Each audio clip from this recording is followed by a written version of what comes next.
Assalamualaikum warahmatullahi wabarakatuh.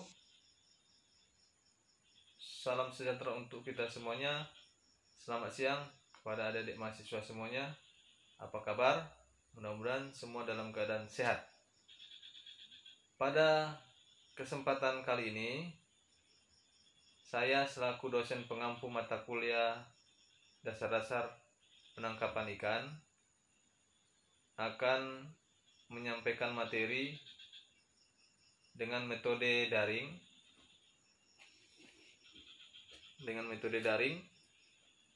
di mana pada pertemuan pertama kemarin kita melaksanakan dengan metode tatap muka langsung, dan semua sudah kenal, saya juga sudah perkenalan. Untuk kesempatan ini, walaupun metode yang kita pakai adalah daring, saya berharap kepada adik-adik mahasiswa tetap semangat, tetap mengikuti perkuliahan dengan semangat tentunya, dan jangan lupa tetap melaksanakan protokol kesehatan, baik dia pada saat keluar rumah atau mau menuju ke tempat keramaian, silakan menggunakan masker. Pulang dari keramaian, silakan mencuci tangan dengan sabun atau hand sanitizer. Baik, untuk kesempatan ini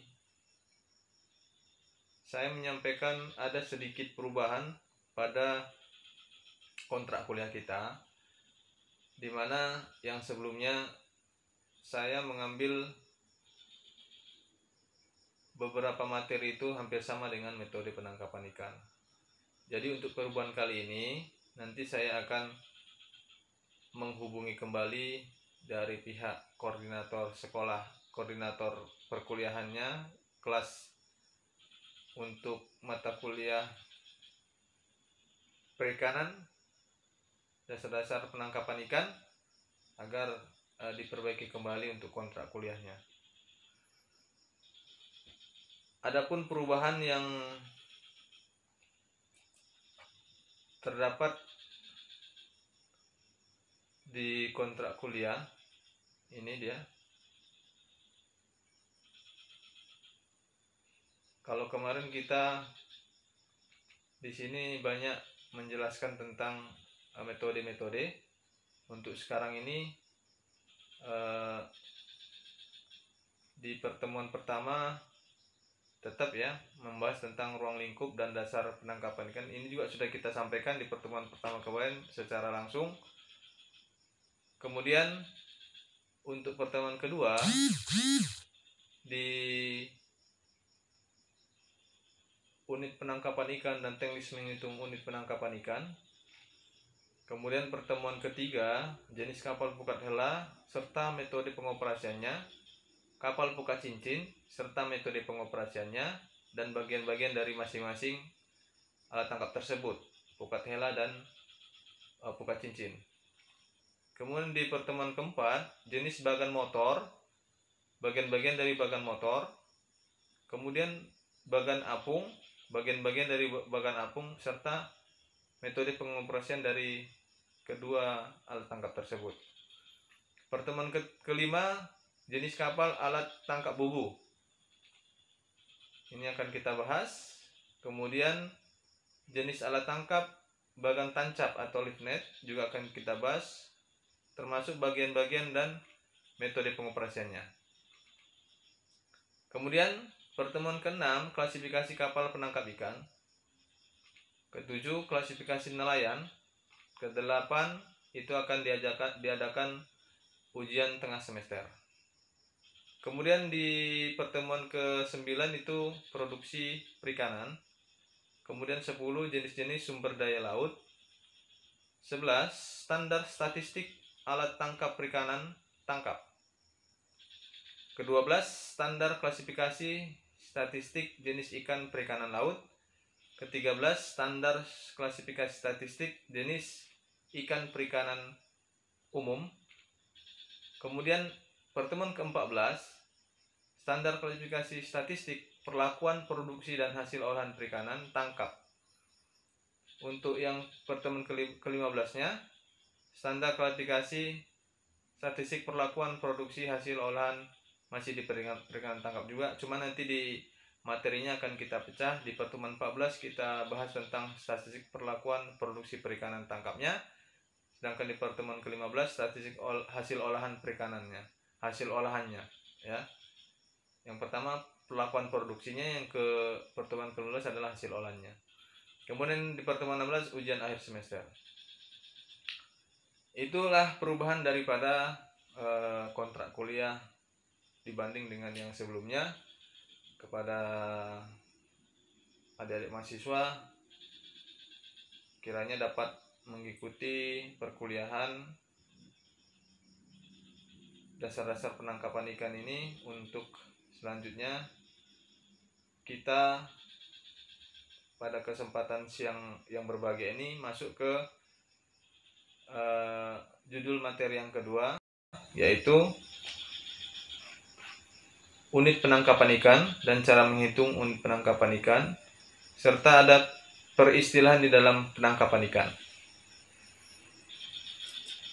Ya.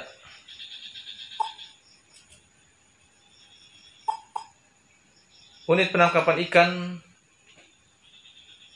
dan peristilahan. Kalau kita bicara unit penangkapan ikan, kita tentunya harus mengetahui yang dimaksud dengan alat penangkap ikan. Apakah yang dimaksud dengan alat penangkap ikan?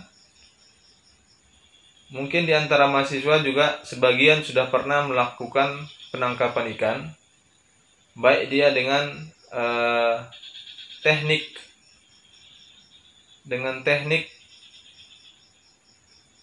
tali dan pancing, ataupun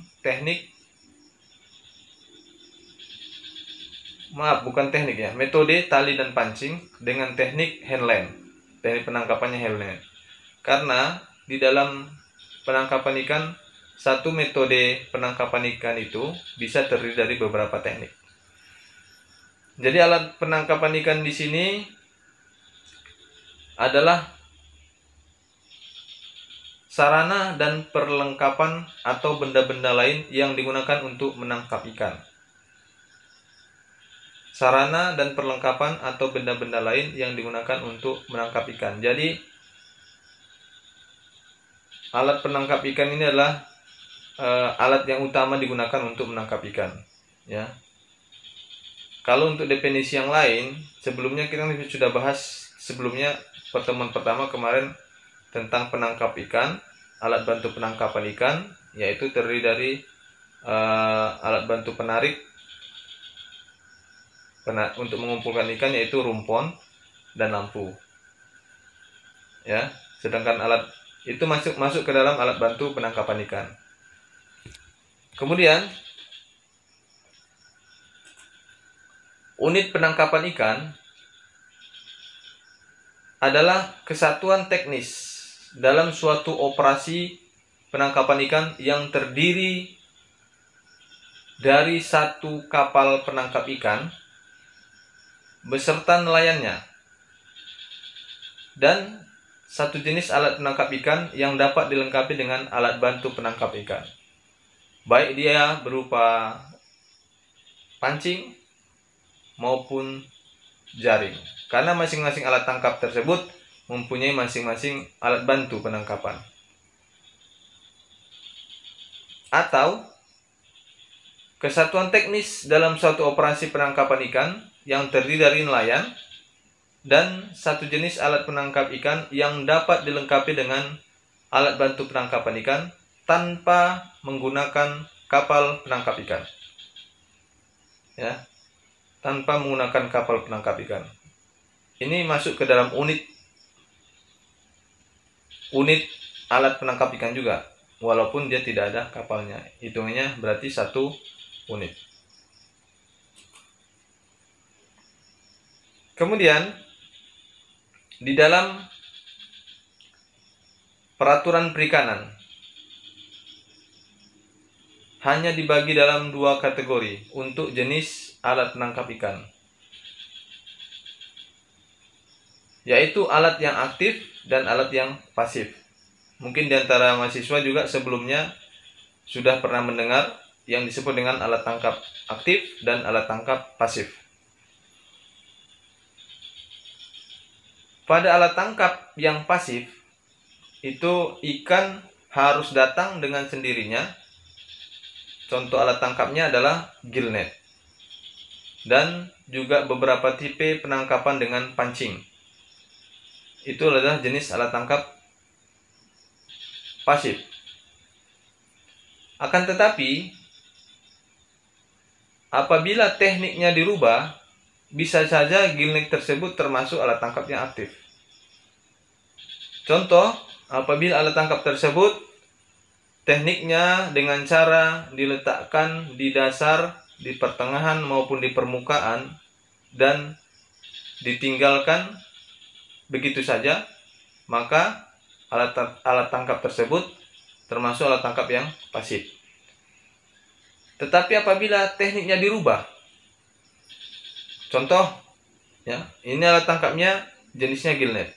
Cuman tekniknya dengan cara ujung daripada sinker, ya, nanti akan kita bahas tentang beberapa istilah di dalam penangkapan.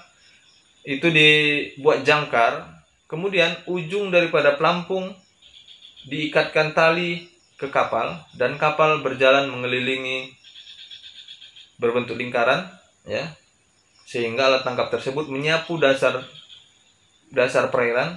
Nah, jadi dengan teknik tersebut merubah alat tangkap tersebut menjadi alat tangkap yang aktif karena dia bergerak. Seperti itu. Kemudian alat tangkap yang aktif adalah alat tangkap yang bergerak. Ya, tadi udah kita bahas alat tangkap yang bergerak. Yang umumnya kita ketahui bahwasanya jenis dragger, ya. Dragger ini alat tangkap yang bergerak untuk mencari ikan, ya. Kemudian troll juga bergerak di dasar perairan untuk menyapu dasar perairan sehingga ikan masuk ke dalam alat tangkap tersebut. Kemudian cast net juga sama, ya, alat tangkap yang aktif mencari ikan. Tombak berarti alat tangkapnya yang bergerak untuk mencari ikan. Harpun, ya, seperti tombak juga melukai. Kemudian beberapa alat tangkap drive-in fisheries tergantung pada keahlian operatornya. Jadi itulah pembagian daripada alat tangkap, yaitu alat tangkap yang aktif dan pasif. Karena ini menyangkut dengan metode nanti, ya, metode penangkapannya. Intinya satu metode bisa dibuat beberapa teknik, ya. Satu metode bisa dibuat beberapa teknik. Satu jenis alat tangkap bisa dibuat dengan teknik yang berbeda. Contohnya gill net tadi, ya, dengan teknik menjatuhkan saja di perairan atau dengan cara menggerakkan. Selanjutnya, cara menghitung unit penangkapan ikan. Ini juga kemarin sudah sempat kita singgung, bahwa jumlah unit penangkapan ikan dihitung berdasarkan jenis alat penangkap ikan yang dipergunakan. Hal ini mengandung pengertian bahwa apabila suatu kapal dalam 1 tahun beroperasi menggunakan 2 jenis alat penangkap ikan yang berbeda, misalnya jaring pada pertengahan tahun pertama dan pancing pada pertengahan tahun berikutnya, maka unit penangkapan ikan tersebut dihitung 2 unit. Ya, dihitung 2 unit. Ada juga sebagian pada musim cumi alat tangkap kapal tersebut berarti pancing cumi. Kemudian pada saat musim cumi sudah habis, diganti menggunakan alat tangkap yang lain, ya, bisa jadi gill net atau pancing, tapi bukan pancing cumi, pancing ikan. Otomatis berbeda, ya. Kalau pancing cumi berbeda mata pancingnya, kalau pancing ikan berbeda mata pancingnya. Kemudian Di dalam penangkapan ikan sering kita mendengar istilah-istilah, ya. Jadi di dalam penangkapan ikan ini istilah-istilah tersebut harus menjadi biasa kita dengar agar kita tidak bingung, kemudian agar kita pada saat mendengarnya itu tahu maksud daripada istilah tersebut, ya kan begitu. Contoh, ya, mungkin sebagian juga sudah tahu istilah-istilah tersebut. Fishing, ya. Fishing adalah usaha melakukan penangkapan ataupun pengumpulan ikan dan jenis-jenis aquatic resource lainnya dengan dasar pemikiran bahwa ikan dan aquatic resource tersebut mempunyai nilai ekonomis. Fishing adalah melakukan penangkapan, ya, ini sudah tahu lah semua. Kemudian fishing day adalah jumlah hari yang dipakai pada suatu operasi penangkapan. Maka ada istilah one day fishing, ya. Seperti itu, berarti satu hari penangkapan, mulai dari fishing base, berangkat ke laut, sorenya pulang lagi, one day fishing. Fishing day berarti jumlah hari yang dipakai untuk operasi penangkapan. Kemudian fishing operation adalah operasi penangkapan ikan. Ya, ini istilah-istilah saja. Ada trim duration, lama waktu, hari sejak saat load, ya, sampai unload, termasuk lama waktu pelayaran ke dan dari fishing ground. Itu disebut dengan trip duration. Ya, kadang-kadang kapal tersebut satu tripnya itu 14 hari. Kalau dia mempunyai pendingin freezer bisa sampai berbulan-bulan, ya. Trip duration, lama waktu hari sejak load sampai unload. Actual fishing day adalah jumlah hari ketika usaha penangkapan betul-betul dilakukan, tidak termasuk hunting day, pelayaran menemukan fishing ground yang baru, ya. Karena jeda waktu antara mulai dari berangkat, aktualnya itu operasi penangkapannya, ya, tidak dihitung kapal bergerak pindah mencari fishing ground atau area penangkapan, tidak termasuk. Yang disebut dengan actual fishing adalah jumlah hari ketika usaha penangkapan yang betul-betul dilakukan saja. Kemudian fishing ground adalah perairan tempat melakukan kegiatan penangkapan ikan. Fishing ground bisa fishing ground alami, ada fishing ground buatan, ya. Fishing ground buatan itu dengan menggunakan rumpon mungkin, ya. Kemudian fishing ground alami adalah di mana ciri-ciri fishing ground tersebut, di tempat tersebut banyak terdapat ikan, ya. Kemudian ciri-ciri yang lain ada banyak burung, ya. Kemudian ada kayu yang mengapung, ya. Kemudian warna air berubah, yaitu beberapa ciri. Mungkin nanti atau mungkin sudah juga dibahas oleh mahasiswa semuanya tentang fishing ground. Kalau tidak salah ada mata kuliah khusus tentang fishing ground, ya, tentang daerah penangkapan ikan. Ada fishing trip adalah jumlah pelayaran untuk tujuan penangkapan dalam satu satuan waktu, bulan, tahun, sering disingkat dengan trip month atau trip years, ya, trip month atau trip years. Kemudian selanjutnya, fishing teknik adalah teknik untuk melakukan fishing yang berarti kapal, alat, dan cara tertentu. Teknik untuk melakukan penangkapan yang berarti kapal, alat, dan cara tertentu. Fishing method adalah kebiasaan, cara, dan metode yang dipergunakan untuk menangkap ikan. Ada juga yang menulis lebih lengkap fishing casting methods, ya, fishing casting methods atau metode menangkap ikan. Fishing gears, selanjutnya fishing gears adalah alat-alat yang dipergunakan untuk tujuan fishing, ya, alat-alat yang dipergunakan untuk tujuan seperti pancing, jaring, ya, itu disimpan di fishing gear, ya, fishing gear. Karena alat-alat tersebut digunakan untuk tujuan fishing. Fishing boat, kapal-kapal yang dipergunakan untuk tujuan fishing, ya.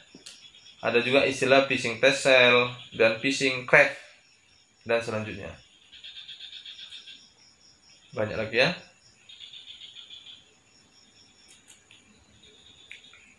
Selanjutnya, fishing teknik adalah cara mengoperasikan jaring atau alat-alat, menemukan ikan yang menjadi tujuan, dan juga cara memanfaatkan behavior untuk menaikkan efisiensi dari suatu fishing methods. Artinya, teknik penangkapan ya di sini. Teknik penangkapan untuk tujuan agar dapat memanfaatkan behavior untuk menaikkan efisiensi dari suatu fishing method tersebut.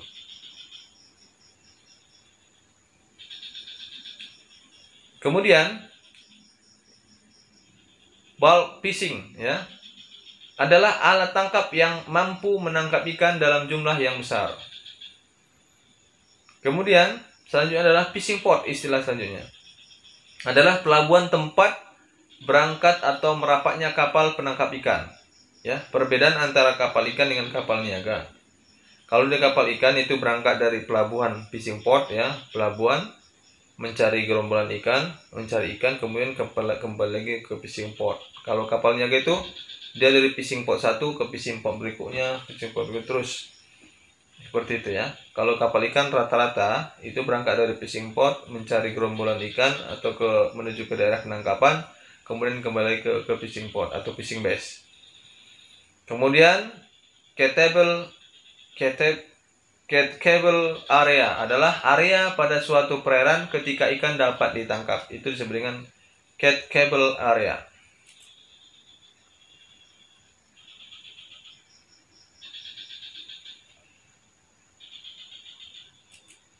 Kemudian shortening, sinkek,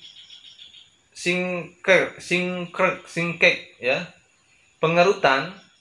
Beda panjang tubuh jaring dalam keadaan tegang sempurna dengan panjang jaring setelah diletakkan pada plot line.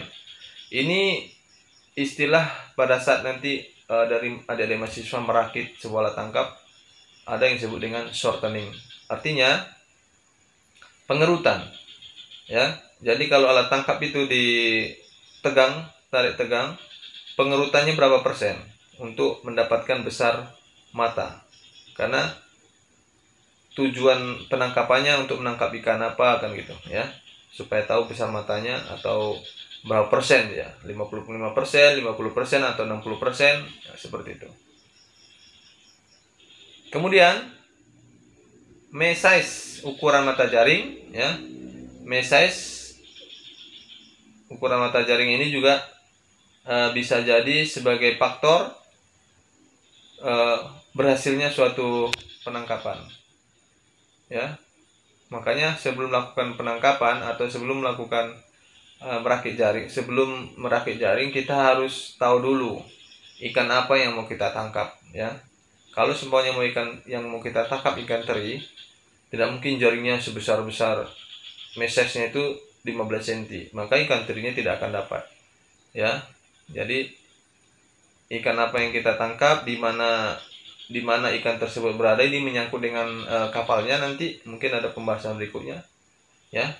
Kapal yang berada di laut teritorial tidak mungkin, yang menangkap di laut teritorial tidak mungkin dia akan berangkat ke samudera, ya, karena konstruksi dan kekuatan kapalnya berbeda. Kemudian float adalah pelampung, sinker pemberat, mesh tip itu lebar jaring, ya, mesh tip lebar jaring, basket, rangkaian tali utama dan tali cabang di antara dua pelampung. Ini istilah di dalam alat tangkap longline, ya. 1 basket, 2 basket. Nah, itu biasanya per basketnya itu dipisah. Ya, kemudian mainline. Ini juga diistilah dari penangkapan dengan longline. Tali utama pada rangkaian alat tangkap longline, Kemudian branch line itu juga istilah di longline adalah tali cabang dari alat tangkap longline. Snapper, penjepit yang berbentuk seperti peniti dan terbuat dari bahan stainless steel dan besi galvanis dengan ukuran panjang 12 cm, lebar 2,6 cm dan diameter besi 0,4 cm. Sekiama, tali kecil dengan diameter 5 mm dan panjang 6 sampai 12 meter yang berupa kawat yang dibungkus benang ya,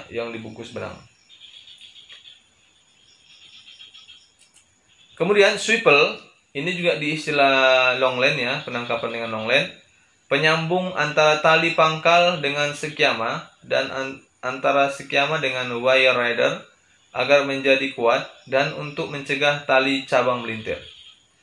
Kuralon juga sama, ini adalah jenis tali berbahan polivinil alkohol yang digunakan untuk tali utama, longline, tali cabang, dan tali pelampung. Itu bahannya PPA, polivinil alkohol.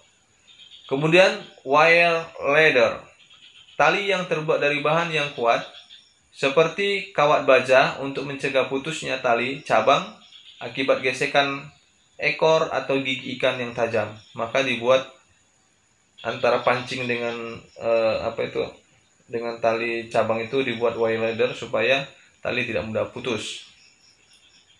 Kemudian ini yang sering kita dengar adalah setting. Setting adalah tahapan penurunan alat tangkap dari kapal ke laut pada saat operasi penangkapan berlangsung. Ini mungkin nanti akan sering istilah ini kita dengarkan, terutama di dalam mata kuliah metode dan teknik penangkapan ikan. Hauling ya juga sama, adalah tahapan penaikan alat tangkap dari laut ke kapal pada saat operasi penangkapan berlangsung. Setting hauling. Berbeda dengan alat tangkap longline, kalau dia rata seperti pursen ya, itu setelah setting diadakan hauling.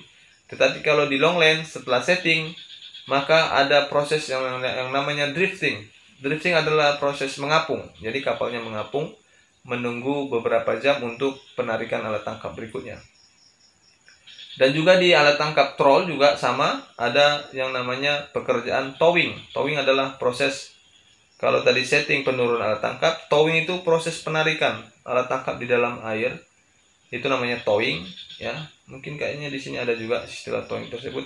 Kemudian diadakan hauling setelah 2 sampai 3 jam alat tangkap di dalam air. Line thrower ini adalah mesin untuk melemparkan tali utama pada saat setting. Ini di alat tangkap longline juga. Kemudian main line payout mesin pengatur tali utama ya. Kemudian branch line attachment mesin pemasang tali cabang pada tali utama ya. Attachment mesin inilah mesin pemasang tali cabang pada tali utama.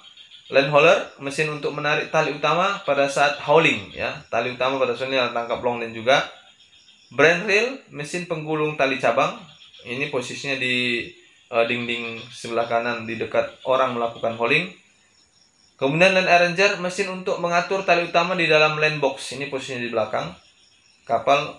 Jadi setelah alat tangkap setelah mainnya dibuang ke laut, kemudian ditarik, maka mainnya tadi itu dimasukkan lagi ke dalam box ya, namanya line arranger. Kemudian line box, kotak atau ruangan untuk menyimpan gulungan alat tangkap ya, longline. Kemudian ada set roller, alat untuk membantu line hauler saat hauling agar tali utama tidak langsung bergesek dengan lambung kapal ya, atau roller, disebut dengan roller. Conveyor belt ya, ban berjalan. Ini setelah branch line disusun, maka ada conveyor membawa branch line tersebut ke atas untuk disusun kembali. Ada slow conveyor belt, yaitu ban berjalan dengan kecepatan rendah. Radio buoy, ya ini radio buoy termasuk alat bantu penangkapan ya, baik dia longline maupun pull and line juga bisa. Kalau bukan pull and line, pursen juga bisa. Kalau longline dia sebagai alat bantu untuk mencari atau mendeteksi lokasi daripada alat tangkap tersebut. sedangkan pursen dia untuk mendeteksi letak rumpon. Radar, alat bantu navigasi untuk mengetahui posisi kapal dan posisi alat tangkap. RDF, Radio Detection Finder, ini alat bantu untuk mengetahui posisi kapal dan posisi alat tangkap. Tetapi RDF ini harus dibantu dengan radio buoy supaya posisi tersebut bisa dipantau oleh radio buoy. Karena ini kalau ada RDF berarti harus ada stasiun pemancarnya. Stasiun pemancar untuk alat tangkap adalah radio buoy. Bisa juga untuk mendeteksi stasiun pemancar pantai. Ya. Kemudian gancau, alat bantu untuk mengait dan mengangkat tuna pada saat hauling. Misel, alat bantu untuk menjepit kepala tuna pada saat hauling. Marlin spec, ya, alat bantu untuk menyambung dan membuat simpul. Nanti akan kita bahas untuk mungkin kalau masih dipercaya untuk menanggung jawab mata kuliah bahan alat tangkap, itu ada proses splicing dengan menggunakan marlin spec. Kemudian jarum pembunuh, alat bantu yang digunakan untuk membunuh ikan hasil tangkapan sebelum dibersihkan dan dipotong berupa obeng, potongan besi atau kayu keras yang di ujungnya runcing. Tujuannya apa? Supaya agar ikan tersebut tidak lama mengalami kematian, supaya lebih cepat, ya, tidak lama meronta-ronta, karena meronta-meronta ikan tersebut akan mempengaruhi terhadap kesegarannya. Kemudian wire striker adalah alat bantu untuk meluruskan tali kawat seperti skiema dan wire radar. Lock tip, ini untuk membuat pengunci di antara tali-tali yang terbuat dari wire. Lock tip pekanut mainline, alat bantu untuk melepaskan tali utama yang kusut dan tidak dapat dibuka dengan tangan ataupun marlin spec. Ya. Ada lagi peluru sniper, alat bantu yang digunakan untuk meluruskan sniper. Kemudian API, alat pemisah ikan. Ini untuk alat tangkap troll, ya. Kemudian code end, kantong jaring juga alat tangkap troll. Ground rope adalah tali ris bawah, juga untuk alat tangkap pukat ikan atau troll. Head rope, tali ris atas juga sama, ya. Lazy line juga sama, tali malas. Outerboard juga sama, ini adalah papan pembuka mulut jaring. Sinker, pemberat, sama tadi. Towing, kecepatan lamanya penarikan jaring. Wing, sayap jaring. Kemudian warp, tali penarik. Demikianlah yang dapat saya sampaikan untuk mata kuliah dasar-dasar penangkapan di materi unit penangkapan ikan dan cara menghitung unit penangkapan ikan serta jenis alat tangkap ikan. Kepada mahasiswa kami, terima kasih yang sudah berpartisipasi di kuliah offline, ya, melalui metode daring juga, tapi dia offline, artinya kita tidak menggunakan aplikasi online langsung, tetapi berupa rekaman. Yang ini juga metode untuk pembelajaran, ya, perkuliahan dengan metode merekam video, kemudian video tersebut nanti akan dipelajari dan bisa diulang-ulang. Terima kasih atas perhatian dari mahasiswa sekalian, ya. Mohon maaf kalau ada kekurangan, ya. Untuk selanjutnya kepada